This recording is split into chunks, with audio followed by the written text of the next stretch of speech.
નમસ્કાર મિત્રો, વિડીયોમાં તમારું સ્વાગત છે। હા મિત્રો, અત્યારે હાલના મોટા અને મહત્વના સમાચાર સામે આવી રહ્યા છે। તો મિત્રો, સમાચારમાં વાત કરીએ તો હવામાન નિષ્ણાત અંબાલાલ પટેલે ગુજરાતમાં ચોમાસા અને વરસાદને લઈ એક નવું અનુમાન વ્યક્ત કર્યું છે। તેમના જણાવ્યા મુજબ હાલમાં એક પછી એક સક્રિય થઈ રહેલા વેસ્ટર્ન ડિસ્ટર્બન્સની ચોમાસા પર વિપરીત અસર પડી શકે છે। જો કે આ સિસ્ટમના કારણે ગરમીમાં સામાન્ય ઘટાડો થશે પણ બફારો વધશે। અંબાલાલ પટેલની આગાહી પ્રમાણે ગુજરાતમાં 15 જૂનની આસપાસ ચોમાસાના આગમન પહેલાનો વરસાદ શરૂ થઈ શકે છે।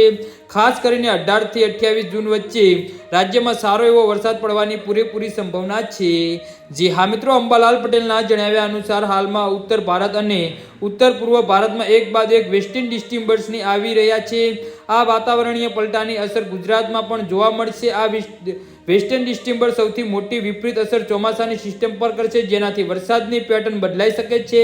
આ સિસ્ટમની અસર હેઠળ ગુજરાતના મહત્તમ તાપમાનનો પારો તો ગગડશે, પરંતુ ભેજના કારણે અસંખ્ય બફારો અને ઉકાળો વધશે, જેથી લોકોને ગરમીથી ખાસ રાહત નહીં મળે। જી હા મિત્રો, તો આના વિશે તમારું શું કહેવું છે તો નીચે અમારી કમેન્ટ બોક્સમાં જરૂરથી જણાવજો અને અમારી યુટ્યુબ ચેનલને સબસ્ક્રાઇબ કરવાની ભૂલતા નહીં। ધન્યવાદ।